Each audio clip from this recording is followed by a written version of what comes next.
Halo, tes, tes. Iya, selamat malam semuanya. Jadi sebelumnya, sebelumnya saya mau, eh, oh, oh, kedekatan, kedekatan, tes, tes. Oke. Jadi sebelumnya saya mau ngucapin terima kasih banyak, khususnya buat kalian semua yang udah mau play audio ini. Terima kasih. Jadi hari ini tuh saya punya satu teori manis. Ya, gini. Menurut saya di bumi ini, setiap manusia yang telah berpasangan, ya ketika mereka menginginkan keturunan, mereka tuh bakalan ngelakuin ritual kecil. Dan biasanya tuh dilakuinnya pada gelap hari. Jadi nantinya tuh mereka berdua bakalan duduk, begadang semalaman, berjam-jam melototin langit. Pas sudah milih, pas hatinya udah mantap, baru deh mereka akan metik tuh salah satu bintang yang ada. Sesaat setelah nyawa dikemas, nih orang berdua bakalan nungguin nih dengan sedikit perasaan cemas gitu ya. Nah nggak lama kemudian tuh bakalan ada suara yang kayak gini nih. Oke, mungkin nggak sedikit ya di antara kalian pasti udah pernah lihat atau dengar cerita soal bintang jatuh. Nah dari ledakan itu tuh suaranya berubah jadi gini.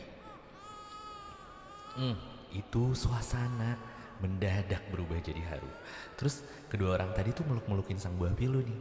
Racap doa, terus pelipir-pelipir tangis secara resmi menjadikan mereka berdua itu sepasang orang tua. Yang dimana pada akhirnya mereka pun hidup bahagia. Ya, tapi di episode kali ini sebenarnya tuh bukan nyeritain tentang sepenggal cita ya. Bukan, melainkan tentang sebuah fenomena ganjil. Tentang satu bintang runtuh yang turun dari langit tapi nggak ada yang metik. Cerita tentang bintang jatuh tanpa restu yang menghantam daratan berbatu dan hadir sebagai anak yatim piatu.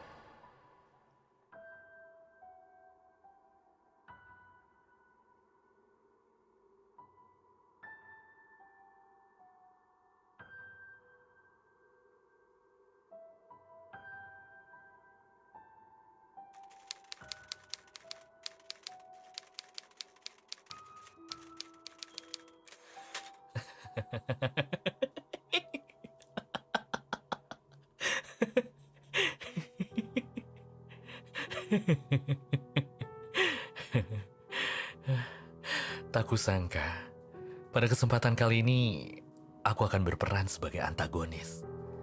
Alasannya ya karena aku teramat sangat membenci naskah ini. Sinopsis ini bermula kala aku perintahkan Bima Sakti untuk meradu formula. Mereka menggelar sebuah rapat, berunding, dan berupaya untuk mewariskan anak tersebut dengan sebuah nama. Sampai di mana akhirnya semesta memutuskan bahwa mereka sepakat melabelinya dengan nama Rauf. Hah? Sepertinya aku pernah baca gitu di mana. Mana. Oh, ini. Rauf adalah nama untuk seorang anak laki-laki yang memiliki arti pengasuh. Berasal dari Arab dan terdiri dari 4 bla bla bla bla bla bla. Ya. Eksistensinya sebagai benih yang tak berdosa, Rauf memiliki spesifikasi sebagai berikut. Hati yang lembut, jiwa yang lapang, juga sepasang alat bantu pernafasan di pundaknya. Benar, kalian tidak salah dengar. Tak jauh beda dengan plot cerita-cerita pasaran yang ada. Di balik sisi kelebihan seseorang, harus ada kekurangannya. Yep, di sini Rauf kuciptakan dengan kelainan genetik. Organ pencernaan pada badan Rauf itu tidak sempurna. Malah bisa dibilang begitu langka. Lain daripada yang lain. Untuk bertahan hidup, sel-sel tubuh Rauf tidak memerlukan pasokan oksigen, makanan, ataupun minuman. Melainkan udara khusus yang terletak pada tabung yang menggantung di punggungnya. Volume udara di tabung tersebut memiliki ketahanan dengan total maksimal 24 jam. Oleh karenanya, ide liar di kepalaku memaksa Rauf untuk terjebak pada situasi. Yang dimana satu kebaikan yang Rauf lakukan setara dengan satu buah kalimat terima kasih. Dan kalimat-kalimat itu akan ia kumpulkan, yang kemudian akan ia pergunakan untuk mengisi ulang tabung tersebut. Maka, sebentar. Sepertinya Rauf masih menangis. Nampaknya dia kesulitan bernafas. Aku masih belum membuka keran udaranya. Sebentar. Nah, sudah. Hisap nak, hisap. Hiduplah. Tumbuh. Karena cerita yang kuciptakan nanti takkan mudah untukmu.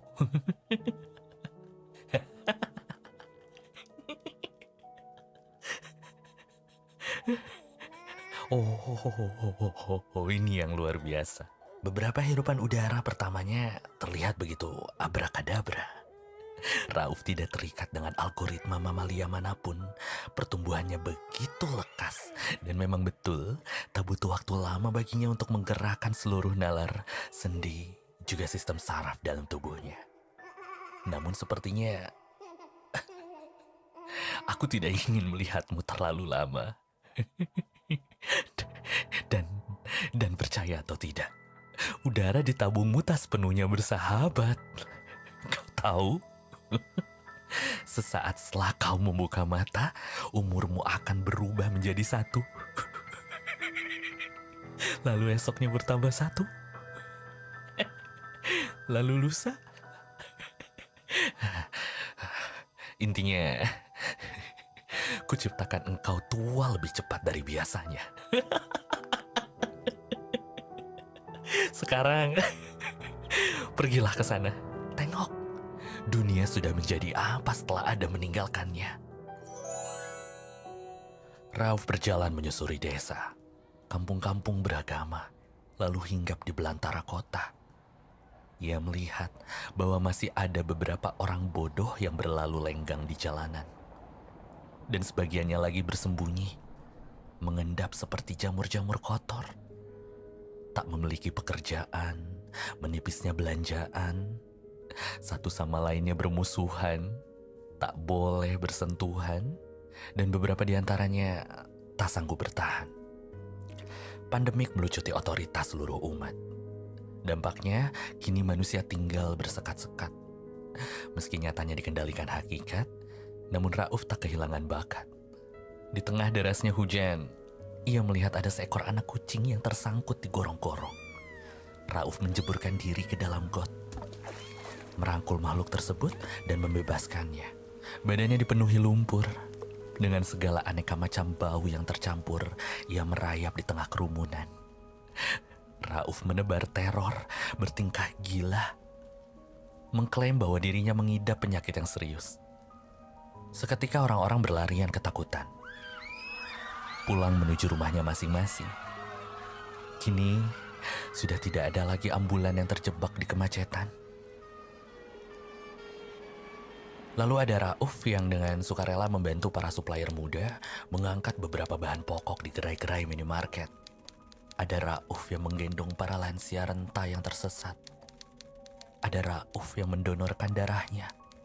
Ada Rauf yang menempelkan selebaran tentang pentingnya akan bisnis lokal. Hari demi hari, udara di tabungnya selalu saja kurang. Tidak pernah cukup. Tidak cukup. Itulah mengapa di setiap malamnya Rauf sulit sekali tidur, tak bisa bernafas.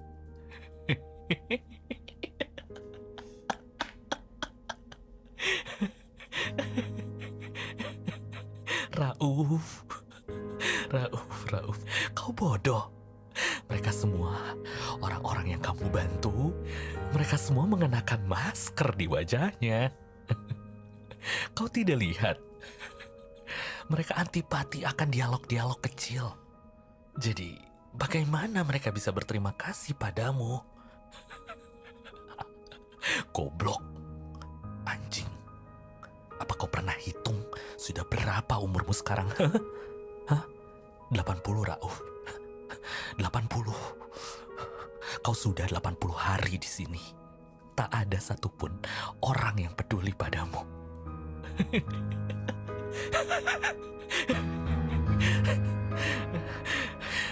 Tanpa kau sadari, badanmu itu keriput, bungkuk, lututmu bengkak. Hah? Hah? Kau masih tak bisa memecahkan persoalan yang ada di muka bumi ini, kan? Dan malam ini akan kupotong selang yang mengganggu di wajahmu itu. Rasakan itu, bagaimana? Mati kau, mati. Kenapa? Katakan dengan jelas, Rauf. Dengan tetesan terakhir di matanya, dalam sesak yang berkobar-kobar di tenggorokannya, Rauf berkata, "Tidak apa-apa, aku ikhlas."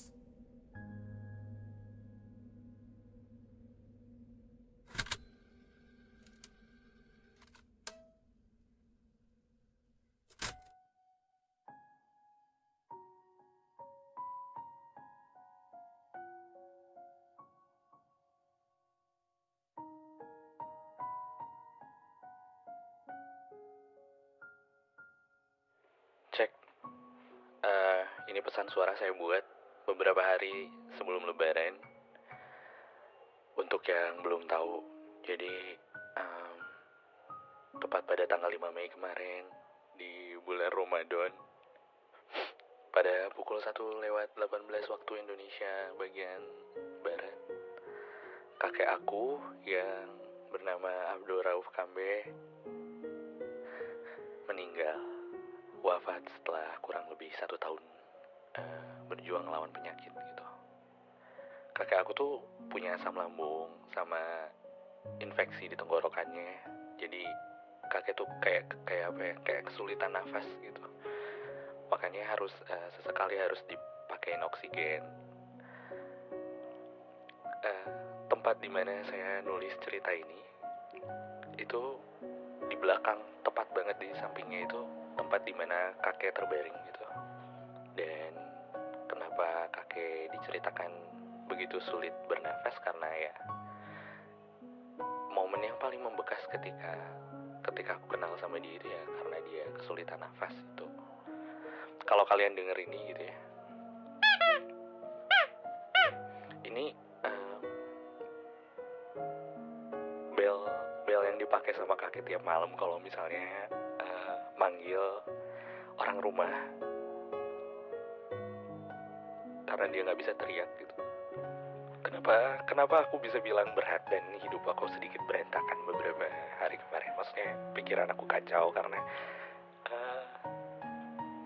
beliau ini termasuk satu dari orang yang bukan satu, mungkin dia orang yang benar-benar bantu aku dalam hidup. Aku termasuk orang yang keras kepala gitu kan, termasuk keras kepala, dan biaya kuliah kan waktu itu mahal banget sampai mama tuh lagi dalam kondisi yang kurang berkecukupan, dan kakek itu cuma kayak pensiunan dari koperasi, dan aku tahu banget uangnya dipakai buat keperluan sehari-hari, tapi ternyata kakek bilang nggak usah mikirin apa-apa, kakek nabung katanya gitu. Dan fakta bahwa dia jual beberapa kendaraan dan lain-lainnya itu aku baru tahu setelah beberapa bulan aku kuliah gitu. Kakek bilang gini katanya, "Kamu nanti kalau udah punya kerja nggak usah ngasih kakek apa-apa, beliin kakek nasi padang aja," katanya. Aku berusaha masukin kakek dalam audio episode ke-13 ini supaya setiap kali aku dengerin itu aku bisa ingat terus gitu. Beliau termasuk orang yang selama hidupnya itu ya pengen ngelakuin hal baik, ya bodo amat orang mau makasih atau enggak, setidaknya itulah kenapa di ceritanya selalu dideskripsikan kakek itu butuh rasa terima kasih sebagai bekal dia buat bernafas gitu. Aku memetaforakan kondisi kakek yang terakhir. Jadi kakek di apa ya, di sehari sebelum kakek meninggal itu kakek tuh sempat minta duduk dari posisi tidurnya tuh minta dari posisi rebahan minta jadi posisi duduk, dan di situ kakek bilang sama aku kalau dia tuh pengen diterapi kakinya, kamu bisa terapi nggak gitu. Terus aku bilang ya bisa kayak gitu, bisa diterapi. Emang kenapa katanya? Terus kakek bilang kalau kakek tuh pengen bisa duduk lagi gitu, biar kakek bisa pakai kursi roda, biar bisa ikut lebaran katanya. Biar bisa ikut lebaran. Jadi buat kakek, mohon maaf lahir batin dari adik yang selalu ngelawan sama petuah-petuah kakek, dan terima kasih banyak udah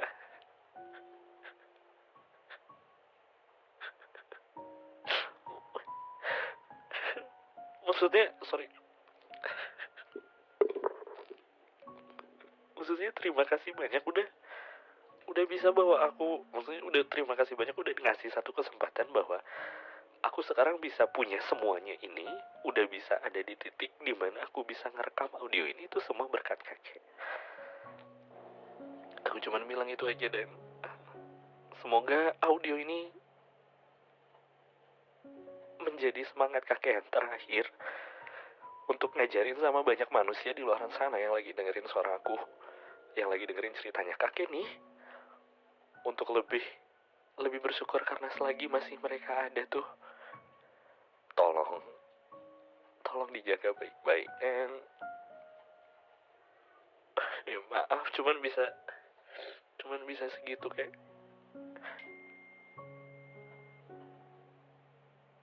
Bandung tanpa kamu kayak